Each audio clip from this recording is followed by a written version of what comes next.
we're very fortunate this morning to have the governor of the state of Arkansas, Sarah Huckabee Sanders, on the telephone with us. How are you doing this morning, Governor? I'm doing great. How are you doing? I am doing very well. It's really an honor to get to talk with you this morning. We were what was it, about 3 months ago? You were here in the studios. You were running for governor, and just a pleasure to do an interview with. And I'm still waiting for you to come back and bring the bus back by so we can go for a ride in it. Yeah, we're working on that. I think after we get through with this session, we may get back out on that bus and travel back around the state. It's always a lot of fun to be out and about in the community, and we're ready to get out of Little Rock for a day or two and hit the road for sure. When usually when a politician or a person gets in office and then they're always like, well, we're going to be doing this and this is going to not Sarah Sanders. No way. The governor, you are moving. Your signature comes 16 days after you introduce a bill. It's called the LEARNS Act. We've got a social media thing that you're working on. And, the LEARNS Act, of course, I think works out really well because, here in El Dorado, we have the El Dorado Promise. Right. An opportunity for everyone to get a great education. Tell us a little bit, how in the world this LEARNS Act, of course, you say it's a new era of freedom, opportunity, and prosperity for all, and that parents and kids can actually choose their school. Tell us a little bit more about it. Well, we wanted to take a comprehensive approach and look at education. We didn't want to just tinker with the system, but really came to flip it on its head and make sure that we were looking at every aspect, from everything from expanding access to pre-K and making sure we're putting kids with a really solid foundation on things like literacy and numeracy, improving those scores, and really investing heavily in the success of our students, as well as investing in the biggest way we have in decades in our teachers, making sure that we are rewarding and retaining the best and the brightest around the state.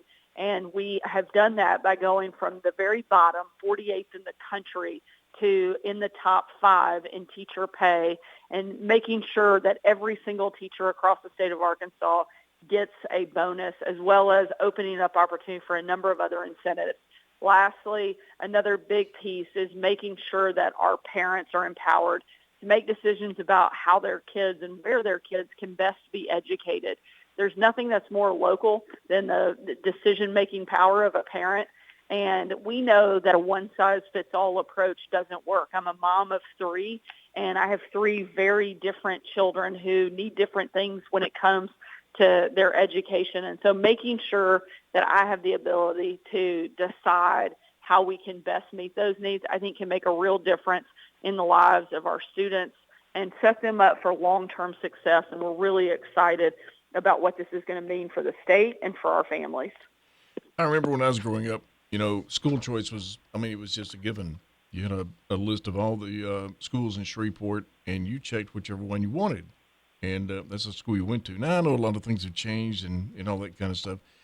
But your legislation calls for raising the minimum teacher salaries, introducing universal pre-K, banning teaching on gender identity, sexual orientation, and reproduction before the 5th grade, and banning things like critical race theory. A lot of stuff that a lot of people would say is just what the talking points are today. In a year from now, people aren't going to be wanting to do that stuff anyway.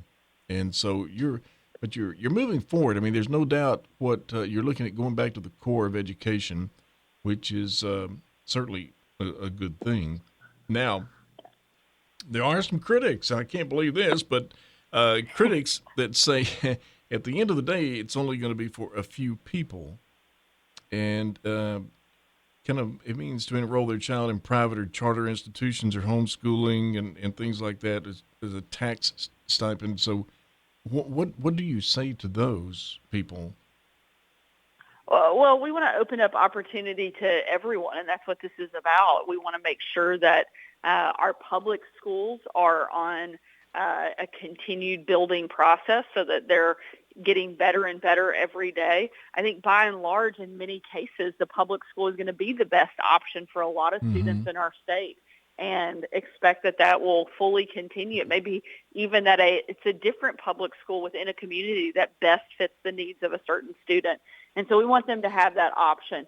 And again, this is one of the biggest investments that we've seen and biggest, I think, reform packages when it comes to education. So it doesn't just touch on school choice, but in a number of other places as well. Things like deploying 120 literacy coaches to districts and schools all across the state to really help bolster one of the most important benchmarks that we know of, and that's whether or not a child can read by the time they're in third grade. If a kid's not reading at that very critical moment, we are setting them up for a lifetime of failure. And that to me is simply Yeah, unacceptable. And right absolutely. now, only 35% of students in the state of Arkansas in the third grade are reading at or above a third grade reading level, which means the majority of our students in the state can't read, and we have to do better.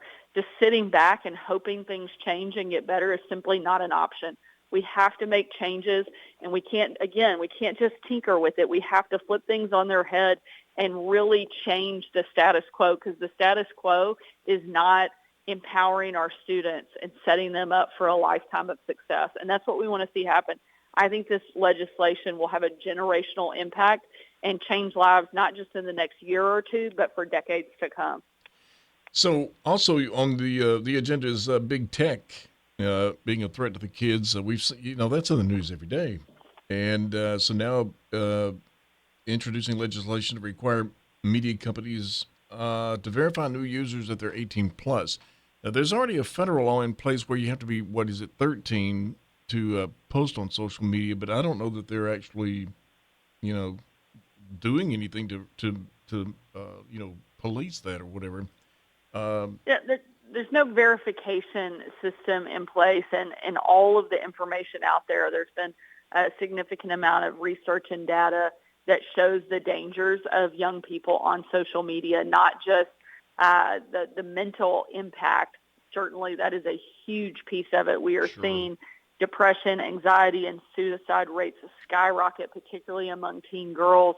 A lot of studies suggest that's because of the regular use of social media. It's also a huge target point for human trafficking, access Sure. to drugs, a number of other just really dangerous aspects that we want to protect our kids from. Like I said, I'm a mom of three, and I'm always looking for things that I can do to protect my kids. No one is saying that if you're under the age of 18, you can't be on social media. We're simply saying you need parental consent. We have a lot stronger and harsher protections in place for a lot of other things like smoking and alcohol and driving that completely prohibit. This just puts an age verification component in there and allows parents to make a decision about whether or not they think their kids should be exposed to the things that are on social media. It's funny because the internet was to me it's always been the good, the bad, and the ugly, but it's getting to be more of the bad and the ugly. Hiding behind that monitor, and then your people are just, and it's crazy. So you've got the Natural State Initiative too. I know you want to grow Arkansas, and then I want to ask you specifically about South Arkansas. You're from Hope, and I know you love South Arkansas too. And what we really want in South Arkansas, as I told you before, is we want to have the access to be able to grow. I guess we would have to parallel it to like Northwest Arkansas. Uh, and I know there's a lot of things on the on our side that we have to do, but I'm hoping the economic development in South Arkansas can be part of the agenda to make sure the entire state is served well. And we have a great military complex in Camden. Any particular plans with South Arkansas that's on your mind? Absolutely. Like you said, I'm from South Arkansas. My parents are from Hope. I grew up in Texarkana as well as Pine Bluff, and then went to college in Arkadelphia. So spent a lot of time in different places. in South Arkansas and really have a lot of connection and just personal passion for that part of the state and want to see it continue to grow and be more successful. I think education is certainly one of the things that helps us on that front. Infrastructure is another huge piece of that puzzle, is making sure that the goods and services that the great people of South Arkansas are making and producing, we have the ability to move them around the state and, frankly, around the country. You have some incredible anchor industries there in that part of the state. We want to see those continue to grow, whether it's the oil and gas or timber industry, or you mentioned some of the military facilities that we have in that part of the state that are really on the rise. And we want that to continue. I think one of the biggest challenges that I heard when I was traveling around the state during the campaign, and not just South Arkansas, but it's every corner of the state, every industry I spoke to, is that they can't find and hire the skilled qualified workers that they need. So that's one of the reasons that our education plan focused so heavily on building up that foundation, but also a lot of things in the workforce readiness space, things like a dual diploma graduation and incentives for career technical education, making sure we are building that skilled qualified workers that industry is demanding. And I think by doing that, we are helping bolster places like South Arkansas and going to continue to see them grow. And again, for me, it's personal. So I want to see the success of that part of the state, not just because it's important to our overall economy, but also because it's a big part of who I am and where I grew up. And so I want to see it just thrive. We're talking with Sarah Huckabee Sanders, the governor of the state of Arkansas, the first female to do that. And, I always complain when I hear people say that. It's like, if the person's qualified, what does it matter? But congratulations on that honor. Now, I've got two quick questions. I know you got to go. Number one is, your last name is Sanders. Are you related to Colonel Sanders? No. No, but I did like Arkansas has the Arkansas Traveler Award for those who are here from out of state. In Kentucky, they have the Colonel Award, similar to what we give here. And a few years ago, I received the Colonel Award from Kentucky. So I guess technically I'm a Colonel Sanders, but certainly not related. That's great, Governor. Now, the other question, and you feel free to just pass on this one. Being the press secretary for the President of the United States, has it really gotten that much harder, or does it just seem that way? I think it's definitely harder because more people are paying attention. There's more access. Used to, the only time you could see the press briefing is if you had your TV turned to one or two of the major news stations. And now everything that happens in that room is broadcast and rebroadcast over and over and over again because of social media and things like that. And so I definitely think the job has gotten harder, but it's much, much harder in this administration because they have a terrible story to tell. In the 2.5 years I was in the Trump administration, we were actually doing things that helped the American people, and that makes that job a whole lot easier when the economy is strong, when our borders are strong, when our allies actually respect us and our enemies fear us, and we are leaning into all the good aspects of our country and really building up the American spirit. It's a totally different ballgame than what they're experiencing right now. And I'm glad I got to be the press secretary in the Trump administration and not this one. I'll tell you what, you did a great job while you're up there. And it looks like, you're off and running as governor of the state of Arkansas. And we appreciate everything that you do. And thanks again for taking out the time. I know you're obviously very busy with running the state, but thank you very much. And Sarah Huckabee Sanders, the governor of the state of Arkansas, hope you have a great day.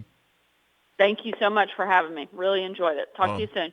All right. Take care of yourself.